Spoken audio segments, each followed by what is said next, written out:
Ha ha ha! Welcome back, you CISSP soon-to-bes.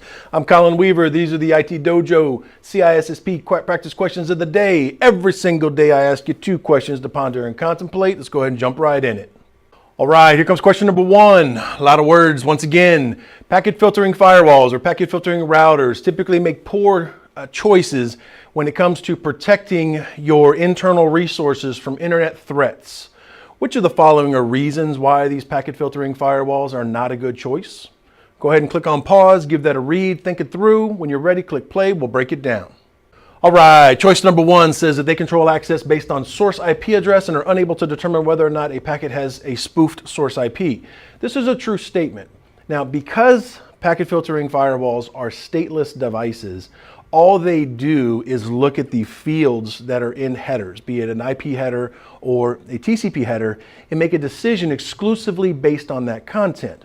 There is no notion of a packet that has come before that would influence this particular decision. And so every packet that comes in, the packet filtering firewall is going to look at that information and make a standalone decision based on things like where it's coming from or where it's going or which port or protocol is being used.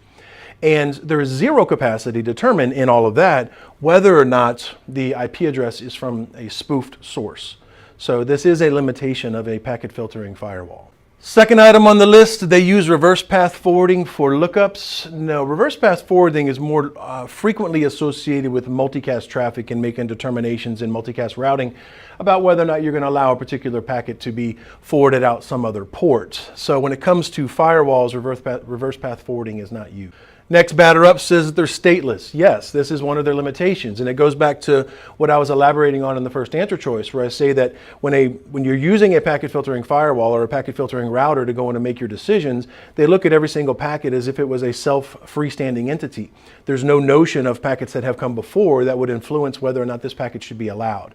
This makes it, in many respects, oftentimes easy to circumvent a packet filtering firewall because the attacker can simply spoof the traffic to come from ports and or protocols that are going to be otherwise allowed. Third item on the list says that they don't support logging of packets that match the rules. No, they totally do that. So you can log that junk all day long. Next choice says that they're stateful. No, they're stateless. If they were stateful, they would be more awesome. Their stateless nature makes them not ideally suited to protecting you from the evils that are the internet. And then the last choice on here says that they defend against TCP send floods in order to protect you, and that causes a decrease in throughput. While certainly TCP send flood protection can take a toll on a firewall, it's not the answer choice that we're looking for here. That's not a shortcoming of them, that they can help you defend against TCP send floods. And it's not even necessarily a guarantee that a packet filtering firewall can do that. So the answer choices, again, the best ones, just to summarize, the fact that they are stateless and the fact that they really make their decisions based upon fields in the IP header and are unable to determine whether or not something has been spoofed. All right, next question today comes at you from the world of Know Your Ports. Which of these, big long list, are UDP based? Click pause, think it through, because I want you to pick 6 of them. Lots. Let me know, then we'll talk it through. All right, first batter up is HTTP. No, HTTP is like a poster child of TCP-based communications. HTTP operates on TCP, and typically it's TCP ports 80 and TCP port 443 if you're doing TLS or SSL. Next contender is Radius. Yes, Radius is absolutely UDP based. You're going to find that Radius operates typically on port 1812 and 1813, 2 ports there, or optionally you might also find that Radius is running on port 1645 or 1646, but in all circumstances it's UDP based. Third option on the list, SMB, server message blocks.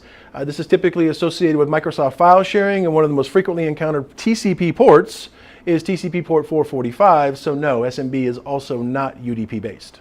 Next contender on the list is IMAP, or IMAP4. IMAP is TCP based. He normally operates on TCP port 143, or if you're going to rock him out with some SSL or TLS, which you should, he's going to operate on port 993. But again, he's TCP based, not one of the answer choices that we're searching for here. The next contender on our list is Snmp, the Simple Network Management Protocol. Yes, Snmp is UDP based. Now, a little asterisk caveat next to that, he can be TCP based, but more often than not, we see him running on UDP. You'll typically find him running on UDP port 161, and for traps for SNMP, UDP port 162. Next one on the list is NTP. Yes, NTP is UDP port 123. So he's one of our correct answers. Then we have on the list TFTP. TFTP starts its connection on UDP port 69 and then goes off to yonder some other port after that. But UDP port 69 is what we're looking for with that kid. So he's also one of our right answers. Next contender is DNS, the domain name system. Absolutely. This is another one of those guys that gets an asterisk. DNS operates most commonly on UDP port 53 for name resolution. Oh, it is perfectly plausible that you could do DNS on TCP port 53. That is not the most common way that it's done. It is famously associated with UDP port 53. And then, of course, we also see TCP use it for zone transfers for DNS as well, which is also on TCP port 53. But he is a UDP-based protocol most of the time.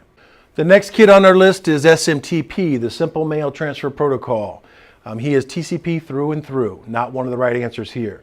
He's going to operate on TCP port 25. He usually does that if he's in plain text. The other choices that you have are TCP port 587 and TCP port 465. Those two options are typically associated with SSL or TLS-based implementations of SMTP. All right, and the last options that we have here. First one is secure Ldap. No, when you're doing SSL-based or TLS-based Ldap, it's going to be done on TCP port 636. Next choice is BGP, the Border Gateway Protocol. BGP operates on TCP port 179, so not the answer that we're looking for. And finally, the last one on the list is DHCP, and that's a yes. DHCP is UDP-based. You'll typically find DHCP running on ports 67 or, in some circumstances, on port 68. So there you have it. First question today was on some shortcomings of packet filtering firewalls. Why do we want to avoid them as it relates to protecting ourselves from the evils on the internet? And the second question was just a straight know your ports and protocols kind of deal of which of these application layer functions operates using UDP. Hope you dug these questions and they help you as you continue to study. If you like them, please click like. I'll appreciate that. And if you want to make sure that you get these every single day, click subscribe and I'll be back tomorrow.